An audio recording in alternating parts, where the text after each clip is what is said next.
Some say men don't cry. People express themselves much better, and humans also have limits. Kind of magical aura. Normal behaviors, but often perceived as negative. Some say men don't cry. What do you say?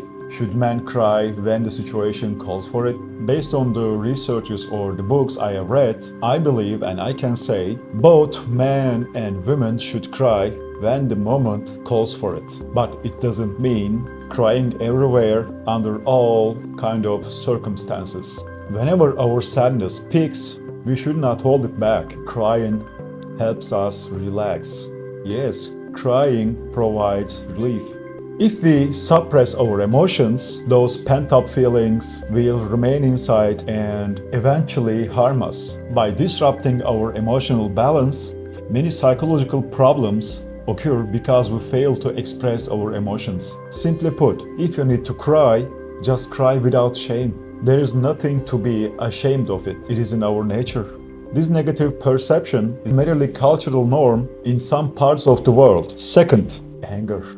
We avoid showing our natural emotions like anger, assuming that doing so might harm ourselves or people around us or our environment. Yes, everyone knows that anger, if uncontrolled, only harms people around us. However, mild anger helps people express themselves much better, and this is healthy. There is nothing wrong with it. I remember a word from a book that said, we can liken people to vacuum cleaner. It has a limit and need to be emptied for sometimes or in need. Otherwise, it clogs up and loses function. We humans also have limits. When we are emotionally overwhelmed and do not release our reactions, we develop minor emotional issues. We can express mild anger whenever someone threatens us unjustly or provokes us. This can help us feel better and potentially improve the quality of the relationship by establishing boundaries. Otherwise, in the scenario that we don't do that, people get advantage over us, probably. It's not certain, or it is up to your friends, your family members.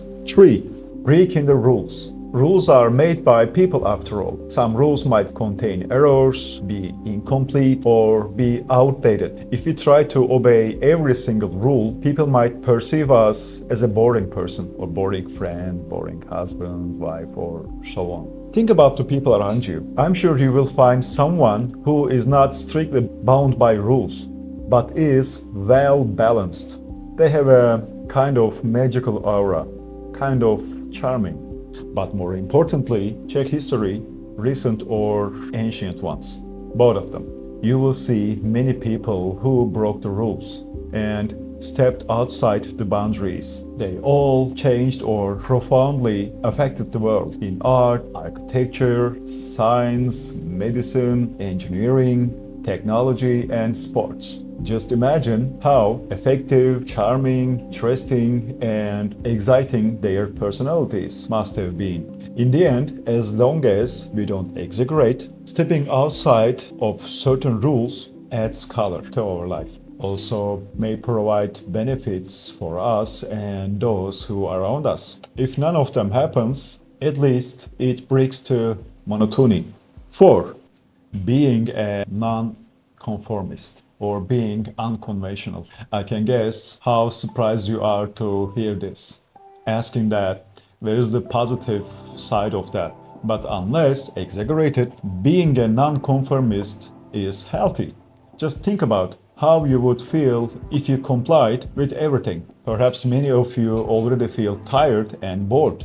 Also, you wouldn't be any different from the average person. Naturally, majority of people want to feel unique. If you behave or think according to what is popular or in ads, for example, if you follow the fashion, wear what you see in ads, and act that way, you will never be unique.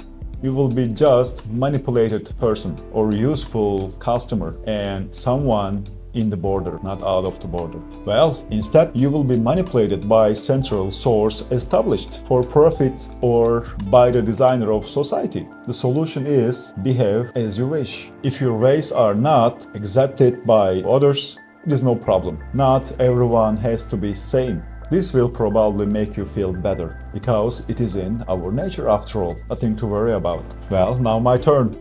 I was the black sheep or misfit in my family due to my pranks for almost everything. For many times, I was really interactive kid. My parents and siblings used to complain about that so much because of the things broken, got dirty, but I didn't do nothing bad. No one was harmed, not any tool or object was totally broken. So all of my pranks were tolerable. I was a kid after all. Nothing was to worry about. You know, the sense of safety. All the time your family protects you. Just recall your memories whenever you used to feel that way. It was great, right? Well, that sense gave me the courage. It made me feel so alive, made life perfect for me until I was 17. And then I got serious. I had to be more serious for the life, for this harsh world. So I started to change, was forced to become an ordinary person, so that the child inside me lost his affect, his power, his dominance. Well, I got my place with my everything, with my every sense or reactions. Yours will be same. Limits will be cleared. Everyone will understand each other. Remember, crying is healing. Anger is energy. And breaking the rules is, well, sometimes just a lot of fun. Now, if you will excuse me, I'm going to go have a healthy emotional breakdown while ignoring all signs around. Stay human, everyone. I hope we can meet in other videos.